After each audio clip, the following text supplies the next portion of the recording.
পঞ্চায়েত ডাকা হয়েছিল ওদেরকে বিপদে ফেলার জন্য, কিন্তু এখানে তো আমার অবস্থা খারাপ হয়ে গেল। কি দরকার ছিল এই বিপদটাকে ডেকে আনার? অনেক সময় সমস্যাকে কাছে রেখেই তার সমাধান পাওয়া যায়। আমাদের সবচেয়ে বড় শত্রু সন্তু, তার দুর্বল জায়গা এখন আমাদের কাছে। মঙ্গি মাহিয়া বংশী পরিবারের সবচেয়ে বড় দুর্বলতা। তুমি কি বলতে চাইছো আমি কিছু বুঝতে পারছি না। আমার ঘর কোথায়? কোথায় থাকবো আমি? এই কি নতুন নাটক শুরু করেছো তুমি? আর বেশি বোকা সাজার চেষ্টাও করো না তুমি, বুঝলে?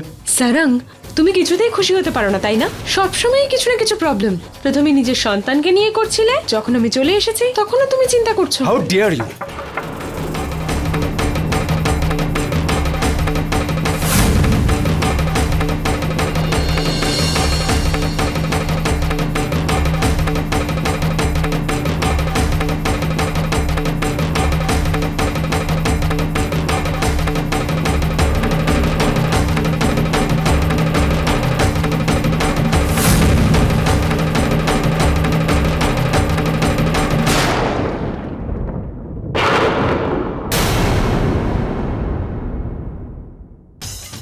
পঞ্চায়েত যে সিদ্ধান্ত নিয়েছে সেই সিদ্ধান্তটাকে তো মানতেই হবে, তাই না? আর আমি ভাবলাম যে মুঙ্গি যখন এখানেই থাকবে তখনও জিনিসগুলো এখানে এনে দিলাম। গ্রেট সন্তু, ভগবান যে তোমাকে নিষ্পাপ চেহারা দিয়েছেন তার খুব ভালো ব্যবহার করছো তুমি। এবার কি ফ্যান্টাস্টিক চাল চাললে তুমি। তোমার কি মনে হয় মেঘা, খেলা শুধু তুমি একাই খেলতে পারো? তুমি এভাবে খেলতেই থাকবে আর আমি সহ্য করে যাব? না না, এইবারের প্রশ্নটা ছিল আমার পরিবারের মান সম্মানের। আর পরিবারের মান সম্মান বাঁচানোর জন্য আমি কিন্তু সব করতে পারি। তুমি যা খুশি করো, কিন্তু শেষ পর্যন্ত জিত আমারই হবে। কারণ সন্তু একটা নয়, অনেকগুলো ঘুঁটি আছে আমার কাছে। আর সবচেয়ে বড় ঘুঁটি তোমার নিজের ছেলে বিশাল। কতবার আমি তোমাকে বলেছি যে ও তোমাকে আর মা বলে মানে না। আর আমিও তোমাকে অনেকবার বলেছি যে এটা তো সময় বলবে যে বিশাল কাকে তার মা মনে করে। সেই দিন কখনো আসবে না মেঘা। আর হ্যাঁ, ভগবান মাকে মমতা আশীর্বাদ স্বরূপ দেয়, কোনো লড়াই বা ষড়যন্ত্র করার জন্য নয়। আর যেই মুহূর্তে তুমি মমতাকে লড়াই আর ষড়যন্ত্রের জন্য কাজে লাগিয়েছ, তুমি সেই দিনই হেরে গেছো মেঘা।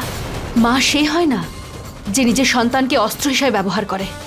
মা সে হয় যে নিজের সন্তানের জন্য অস্ত্রের রূপ নেয়, যে মমতার জন্যে সব সীমা পার করতে পারে। এরকম না হয় যে মমতার সীমা ভাঙতে ভাঙতে তুমি নিজেই না ভেঙে পড়ো। ভাঙার সময় এবার তোমার এসেছে মেঘা, আর তার শুরু আমি করে দিয়েছি পঞ্চায়েতে। আর তোমাকে আঘাত করাও আমার শুরু হয়ে গেছে। তুমি এটা ভেবো না যে আমি আমার বোনকে আমার শত্রুর বাড়িতে ফেলে যাওয়া আমার অসহায়তা ছিল। আমি জানতাম তুমি সারঙ্গের সাথে মুঙ্গিকেও তোমার এই বাড়িতেই রাখবে, আর সেই জন্যই আমি চালটা চেলেছি। এবার তুমি প্রহার করো, আর সেই প্রহারের আমি যথাযথ উত্তর দেব। আর হ্যাঁ, মুঙ্গির গায়ে যদি এতটুকু আঁচড় লাগে তাহলে তার সিদ্ধান্ত আমি নেব। আমি সন্তু ধর্মরাজ মাহিয়া বংশী।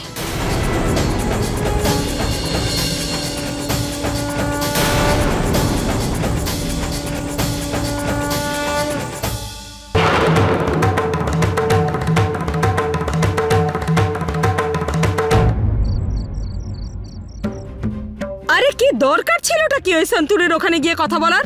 ওই ভরা পঞ্চায়েতের সামনে তুই যখন চুপ করেছিলি তখন ওকে কথা বলার।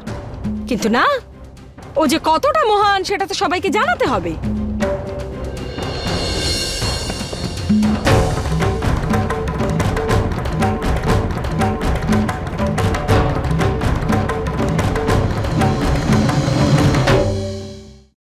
আমার সঙ্গে কথা না বলে, আমার কোনো রকম সম্মতি ছাড়া এত বড় একটা সিদ্ধান্ত তুই নিয়ে নিলি কিভাবে? আর আমাদের পরিবারের কথা তো ছাড়, কিন্তু তুইও এই বিষয়ে আমার সঙ্গে কথা বলার কোনো রকম দরকার মনে করলি না? আমাকে ক্ষমা করবেন মালিক, আমি যদি আপনাকে বলতাম তাহলে আপনি আমাকে পঞ্চায়েতে কোনো কথাই বলতে দিতেন না, আর সেটা করলে মুঙ্গির সাথে অন্যায় করা হতো। আমি উপস্থিত থাকতে আমার মেয়ে মঙ্গির সঙ্গে কোনো রকম অন্যায় হতো এরকমটা তুই মনে করিস? আমি তো দেখছি যে তোর স্বামীর ওপর তোর কোনো রকমের বিশ্বাস বলতে কিচ্ছু নেই। বিষয়টা বিশ্বাসের নয় মালিক। আরে অবশ্যই আছে। যদি বিশ্বাসের কোনো রকম বিষয় না থাকে তাহলে এটা হলো কি করে? হ্যাঁ, আর যদি তোর একটুও তোর স্বামীর উপর বিশ্বাস থাকতো না তাহলে গোটা পঞ্চায়েতের সামনে দাঁড়িয়ে তুই এই ধরনের কথা বলতে পারতি না একদম। দুঃখের বিষয়টা হলো এখানে আমার পরিবারের কথা তো আমি বাদই দিলাম, আমার স্ত্রী আমাকে বুঝে উঠতে পারেনি একদম।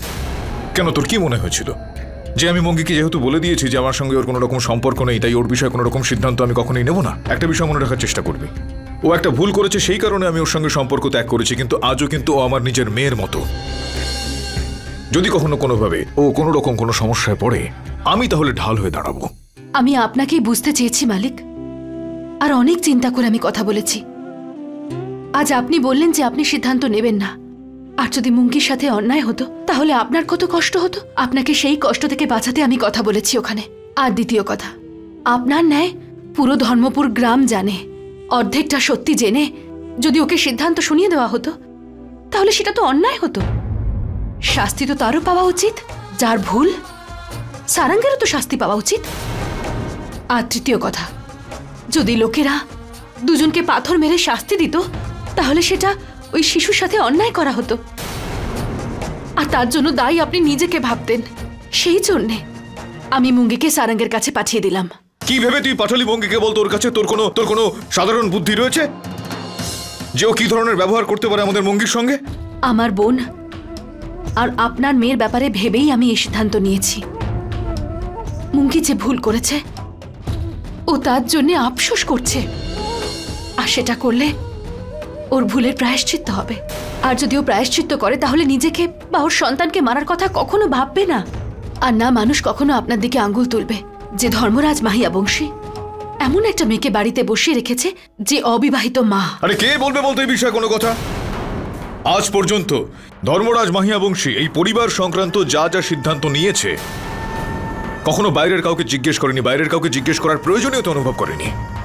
আজ দুঃখ পেয়েছি আমি যে আমার নিজের সন্তানের মতো একটি মেয়ে এই বাড়িতে থাকতো, সেটাতে আমার কোনো রকম আপত্তি ছিল না, কিন্তু তোর জন্য আজকে ওই অসভ্য ছেলেটার সঙ্গে থাকতে হচ্ছে ওকে। তোর স্বামীর জন্য তোর মনে কোনো রকম সম্মান নেই বলে মনে হচ্ছে।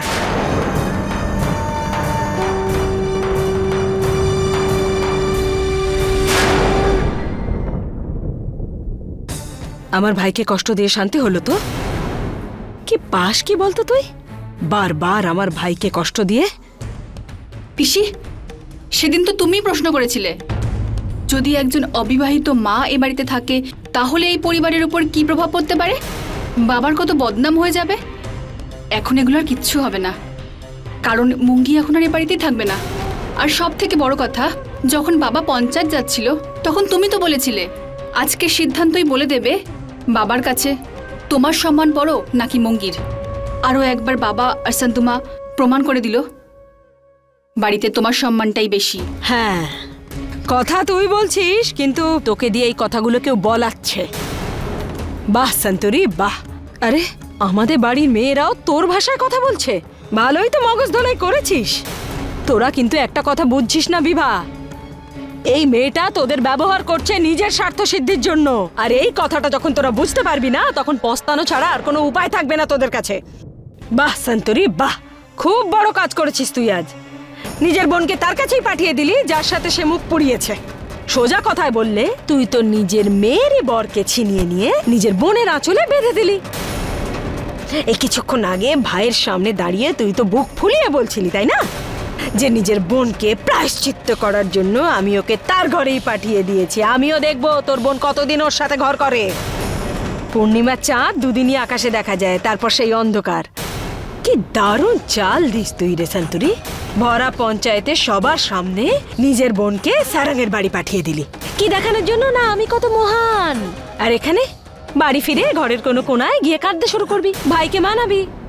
মুঙ্গির অবস্থা আমি আর দেখতে পাচ্ছি না, ওকে ফিরিয়ে নিয়ে আসো। আর আমার ভাই তো সহজ সরল, ও তো তোর সব কথায় হ্যাঁ বলবেই। ওকে ফিরিয়ে নিয়ে আসবে বাড়িতে, ব্যাস দুই বোন বাড়িতে, খেল খতম, পয়সা হজম।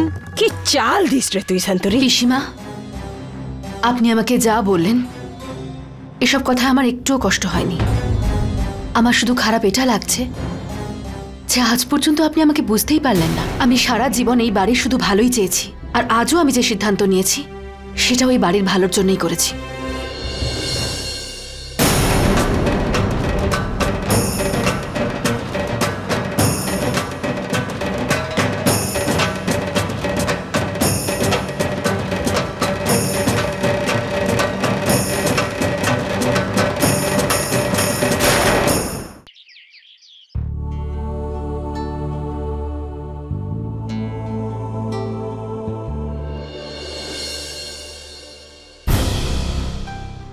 কি ব্যাপার তোরল? পরিবারের সবাই আমরা একসঙ্গে চা খাই, আজ তুমি একা খাচ্ছ? হ্যাঁ, অভ্যেস করে নিচ্ছি একাই সব কাজ করে নেবার। হতে পারে আজ নয়তো কাল আমাকেই বাড়ি ছেড়ে চলে যেতে হবে। তোরল, এই বাড়ি ছেড়ে আমাকে যেতে বলছো? হ্যাঁ, কারণ যে বাড়িতে তোমার কোনো অধিকারই নেই হিতেন, সেই বাড়িতে থেকে কি লাভ? তুমি তোমার স্ত্রীর কথাই শোনো না, তুমি তোমার সন্তানদের কথা কি শুনবে? আচ্ছা একটা কথা বলো তো হিতেন, আজ অবধি আমি তোমাকে যা যা বলেছি তার মধ্যে কটা কথা শুনেছো তুমি আমার? আচ্ছা পুরনো কথা ভুলে যাও, এই 5 দিন আগে আমি তোমাকে আমাদের সন্তানদের ভবিষ্যৎ নিয়ে আর ওদের জন্য কিছু ইনভেস্টমেন্ট করতে বলেছিলাম, মনে আছে তোমার? হ্যাঁ তোরল, আমার হিতেন, আমাকে কোনো কিছু বলার আর দরকার নেই, কারণ তোমার সাথে কথা বলা মানে দেয়ালের সামনে দাঁড়িয়ে কথা বলা। এবার যা বলার আছে তুমি বলো তোমার পরিবারকে। যখন আমি এই বাড়ি ছেড়ে চলে যাব তখন সবাই জানতে পারবে যে এই বাড়ির বড় বউয়ের সন্তানরা কোনো অধিকার পায়নি, তাই জন্য সেই বাড়ি ছেড়ে যেতে বাধ্য হয়েছিল। তুমি অনেক বদলে গেছো তোরাল। আমার মনে হয়েছিল আমার স্ত্রী আমায় খুব ভালো করে বোঝে, ভালো করে চেনে, কিন্তু আজ তুমি সব ভুল প্রমাণ করে দিয়েছো। তুমি পাথর হয়ে গেছো তোরাল। আর তুমি ঠিকই বলেছো, পাথরের উপরে মাথা ঠুকে কোনো লাভ হয় না। সেজন্য আমি এখন যতই তোমায় বোঝাই তাতে কোনো লাভ হবে না।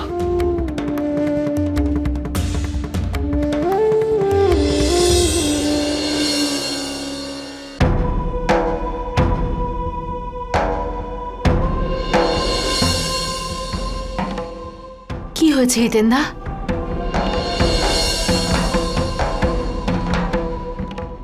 কিছু না শান্ত।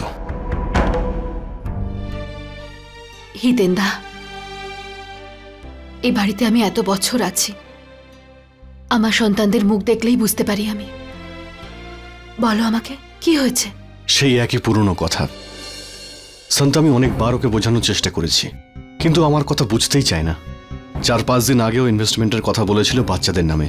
আমি ওকে অনেকবার বুঝিয়েছি, কিন্তু ও শুনে কোথায়? যদি একজন স্ত্রী হয়ে তোমার কথা শুনতো তাহলে হয়তো বুঝতে পারতো, কিন্তু ও একজন মা হয়ে ভাবছে।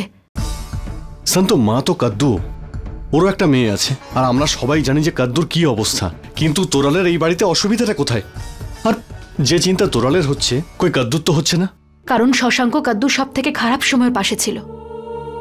তখন কাদ্দুও শশাঙ্ককে পছন্দ করতো না, আর সন্দীপও জেল থেকে ফিরে আসার পরে শশাঙ্ককে অনেক কথা শুনিয়েছিল, আর ও মুখ বুজে সহ্য করেছিল। শুধু এই জন্যে ও ওকে ভালোবাসতো। তখন শশাঙ্ক কাদ্দুর পাশে দাঁড়িয়েছিল।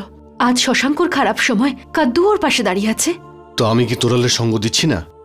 আমি কি তোরালকে ভালোবাসি না শান্ত? ভালোবাসো তুমিও, কিন্তু তুমি বোঝাতেই পারো না। যদি স্ত্রী কোনো কারণে রেগে যায় অথবা কোনো কিছু নিয়ে জেদ করে, তাহলে স্বামীকে একটু নত হতে হয়। নত হওয়ার মানে কিন্তু এটা নয় যে সেই মুহূর্তে স্বামী হেরে গেল। তার মানে হলো এটা যে সে তাকে খুব ভালোবাসে। যেমন শশাঙ্ক কাদ্দুকে বিশ্বাস জুগিয়েছে, সেভাবে তুমিও তোরালকে বিশ্বাস জোগাও যে তুমি ওর পাশে আছো। এই বিশ্বাসই অটুট সম্পর্ক তৈরি করে। তোমাকেও সেই সম্পর্ক তৈরি করতে হবে। আর রইল বাচ্চাদের ভবিষ্যতের কথা, তাহলে আমি ঠিক সময় করে মালিকের সাথে এই নিয়ে কথা বলবো। শান্ত, ও বলছে ও বাড়ি ছেড়ে চলে যাবে। হিতেন্দা, ও এরকম কিচ্ছু করবে না। ও তোমাকে আর বাচ্চাদের খুব ভালোবাসে।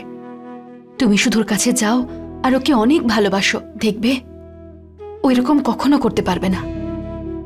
ব্যাস, তুমি আর চিন্তা করো না।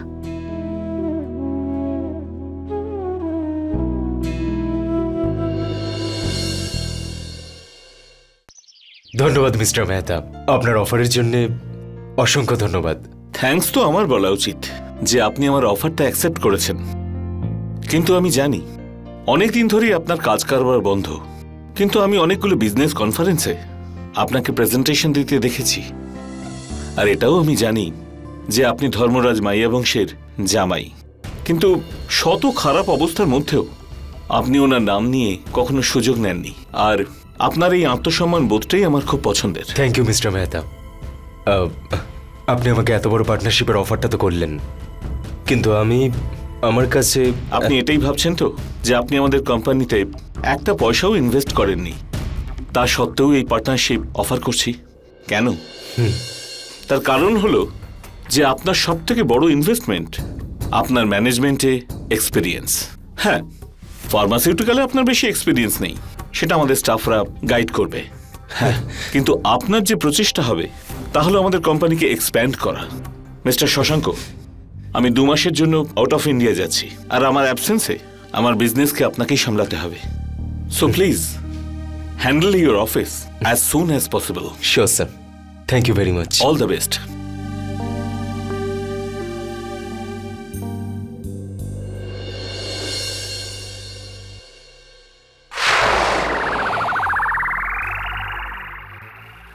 দারুণ অ্যাক্টিং করেন আপনি মিস্টার মেহতা। হ্যাঁ শশাঙ্ক, বলো। হ্যাঁ কাদ্দু, আর জানো কি হয়েছে? আমি এখানে ইন্টারভিউ দিতে এসেছিলাম, আর ওনারা আমাকে বিজনেসের পার্টনারশিপ অফার করেছেন। কি? এটা তো অনেক বড় গুড নিউজ। হ্যাঁ, এটা বিশাল বড় গুড নিউজ। আমি এক্ষুনি বাড়িতে যাচ্ছি, আমরা সবাই মিলেই আনন্দটা সেলিব্রেট করব। তুমি আর নন্দিনী দুজনেই রেডি হয়ে থেকো, ঠিক আছে? হ্যাঁ, তাড়াতাড়ি আসবে।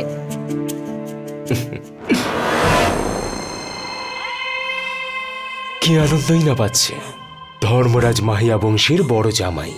এই জামাইকে তো ধাক্কা মেরে বাড়ির বাইরে বের করে দিল। এবার দেখবে আমার জন্যে তোমায় কিভাবে বাইরে বের করে দেয়।